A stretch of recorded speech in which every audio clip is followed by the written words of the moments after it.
Miau, miau. Oriana Fallaci, en paz descanse, periodista que siempre defendió ideas más izquierdistas, pero a pesar de ello fue dándose cuenta de cosas. Tuvo un despertar, digamos, lo que nos ha pasado también a muchos. Quiero hablar de uno de sus libros más célebres y que me acabo de leer en muy poco tiempo. Yo creo que nunca me he leído un libro tan rápido. Se trata de La rabia y el orgullo. ¿Por qué lo tengo así? Preguntaréis. Es un libro que, según lo que pone aquí, primera edición en español, mayo de 2002. Séptima edición, septiembre de ese mismo año. 7 ediciones de mayo a septiembre.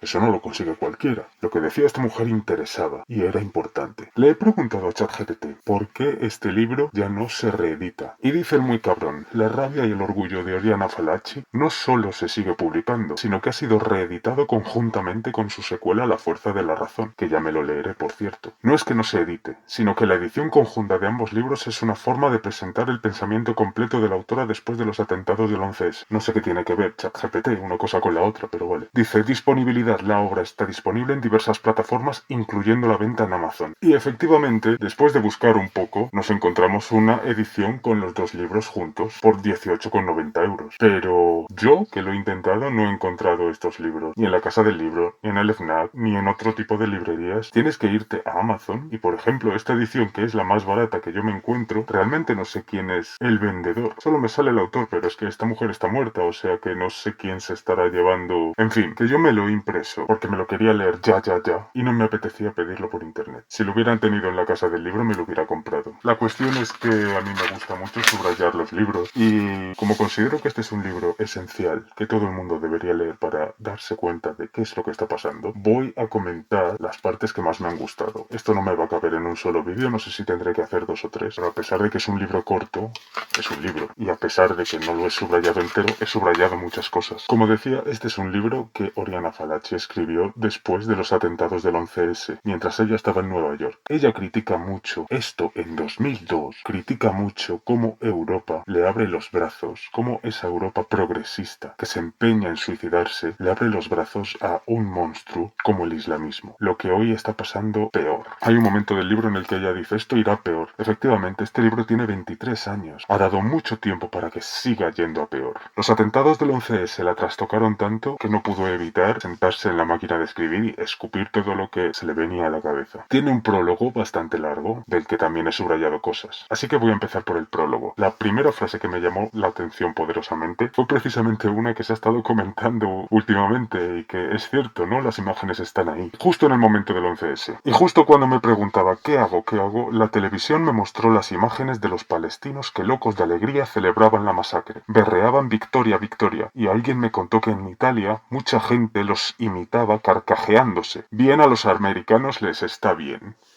Los palestinos, casualmente. Aquí también te aclara quiénes son los que iban en los aviones. Todos musulmanes. Para los que dicen que todo fue una orquestación de los judíos, sí, claro. El otro día se me quemaron las tostadas en la tostadora. También eso imagino que fue culpa de los judíos, ¿verdad? Una frase suelta. Los europeos que no tienen cojones para cambiar. Ni para cambiar ni para nada, querida Oriana. Otra frase corta. Las feministas a las que no les importan las mujeres con el burka o el chador. Tampoco es ningún secreto. Lo que quiero decir es que esta mujer escribió todo esto hace 23 años. 24 más bien, porque se editó en 2002, pero ella lo escribió después del 11S, y el 11S fue en septiembre de 2001. Una frase de Bin Laden. Y para quien no sepa quién es Bin Laden, porque está muy joven, que lo busque. No me voy a poner yo aquí a dar la biografía de nadie, y mucho menos de infraseres asquerosos como esa persona. En su esencia, la nuestra es una guerra de religión, y quien lo niega, miente. Todos los árabes y todos los musulmanes deben tomar partido. Si se mantienen neutrales, reniegan del Islam. ¿A qué os suena esto? ¿No suena a los progresistas de hoy en día que obligan a la gente a pronunciarse respecto a uno u otro tema? Y si no te pronuncias o te pronuncias como ellos no quieren que te pronuncies, eres ya el enemigo. ¿Qué cosas, eh? Dice Oriana Fallaci también. ¿Simples grupos de extremistas? ¿Simples minorías de fanáticos? Son millones y millones los fanáticos. Son millones y millones los extremistas. Esos millones y millones para los que Osama Bin Laden es, vivo o muerto, una leyenda. Efectivamente. Y cada vez son más. Para los que dicen que la mayoría de musulmanes son personas normales como tú y como yo, no, la mayoría son extremistas. El verdadero protagonista de esta guerra no es Osama Bin Laden, es la montaña que no se mueve desde hace 1400 años. Desde hace 1400 años no sale de las profundidades de su ceguera, no abre las puertas a las conquistas realizadas por la civilización, no quiere saber nada de libertad, ni de justicia, ni de democracia, ni de progreso. Vive aún en una miseria medieval, vegeta aún en el oscurantismo y puritanismo de una religión que produce solamente religión. Esa montaña que se ahoga en el analfabetismo. Dato, entre el 70 y el 80% de la gente de países musulmanes son analfabetos. Esa montaña que estando secretamente celosa de nosotros, secretamente seducida por nuestro sistema de vida, culpa a Occidente de las pobrezas materiales y espirituales del mundo islámico. Eso es, eso es. Y yo esto es una cosa que llevo diciendo mucho tiempo. ¿Dónde creéis que realmente radica el odio de esta gente? En la envidia. ¿Cómo no va a tener envidia una cultura que allá por donde va arrasa y destruye todo y solo consiguen ser ricos unos poquitos países y es porque tuvieron la suerte de tener petróleo? El enfrentamiento entre nosotros y ellos no es militar, es cultural, intelectual, religioso y nuestras victorias militares no solucionan la ofensiva de beligerancia islámica. Al contrario, la estimulan, la exacerban, la multiplican. Lo peor para nosotros está todavía por llegar. He aquí la verdad. Eso también es cierto, totalmente. Y yo lo llevo notando muchísimo tiempo. Cuanto más se les responde,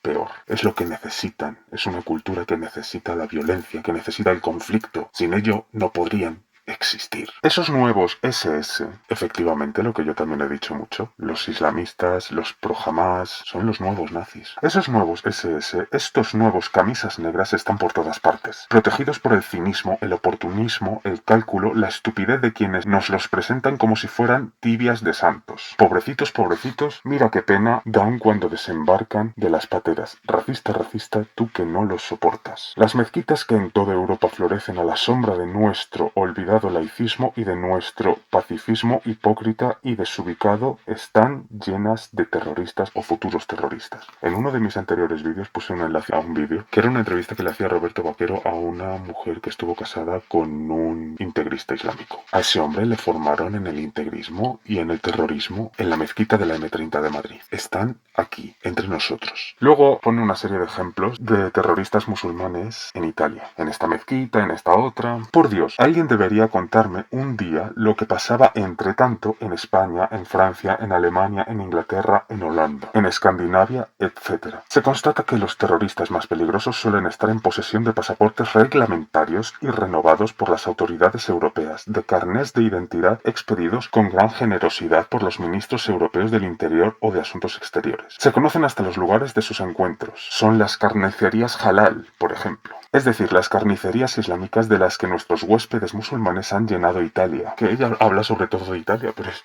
completamente extrapolable a España. Al igual que también es extrapolable muchas veces que hace referencia al comportamiento estúpido y buenista de los italianos. Totalmente extrapolable a España. Totalmente. Pero se encuentran también en las pollerías árabes y en los cafés internet, o sea, en los locutorios y todo eso. Y obviamente en las mezquitas. Luego hace unos ejemplos de árabes conocidos, musulmanes, más bien dicho, que han alabado públicamente a Bin Laden y luego dice: pero el más impúdico de todos es el imán de Bolonia, cuya mente excelsa ha producido el siguiente veredicto. Fue la derecha americana, ojo a esto, fue la derecha americana la que abatió las dos torres gemelas y ahora utiliza a Bin Laden como tapadera. Si no fue la derecha americana, fue Israel. En cualquier caso, Bin Laden es inocente y el peligro no es Bin Laden, es América.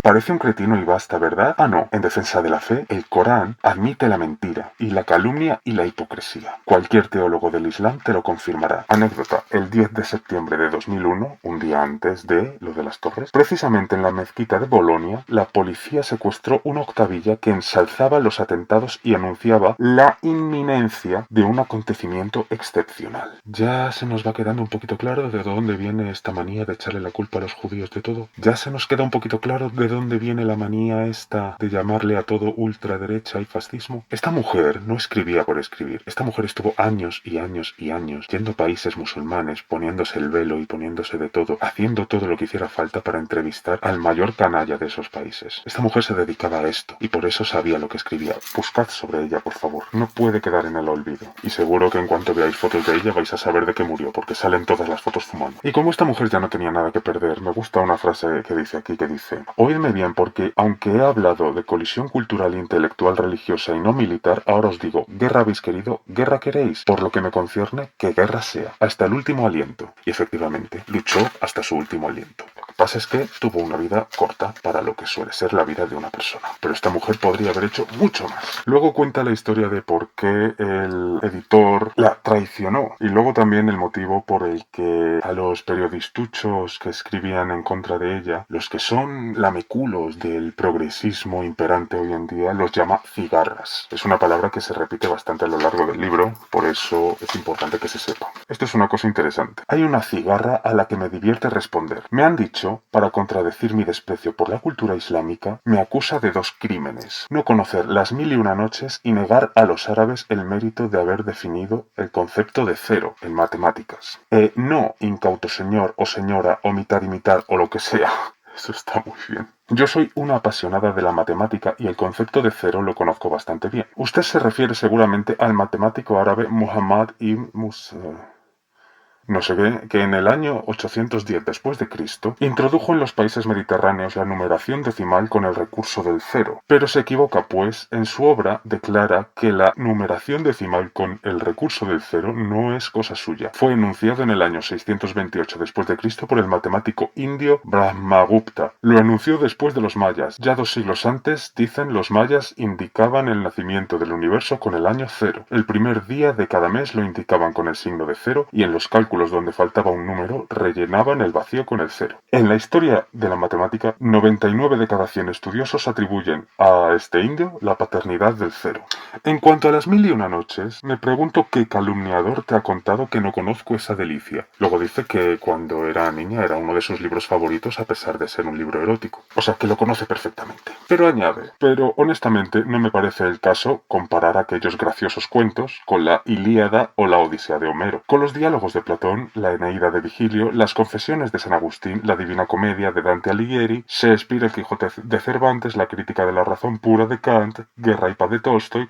No me parece serio. Yo no me he leído las 1001 noches todavía, pero me apuesto lo que queráis a que no se desencamina demasiado. Esas eran las partes más señaladas para mí del prólogo. Luego ya el libro. La primera frase que he subrayado es: a mí los que se suicidan para matar a los otros siempre me han caído antipáticos. Los considero vanidosos y basta, exhibicionistas que en lugar de perseguir la gloria a través del cine o la política o el deporte, la buscan en su propia muerte y en la de los otros. Pues sí, para empezar, sí. Es que ¿cómo es posible no estar de acuerdo con esto? En cuanto a los que se arrojaron contra las torres y el Pentágono, los juzgo particularmente odiosos. Se ha descubierto que su jefe, Mohammed Atta, dejó 2 testamentos. Uno que dice: en mis funerales no quiero seres impuros, es decir, animales y mujeres.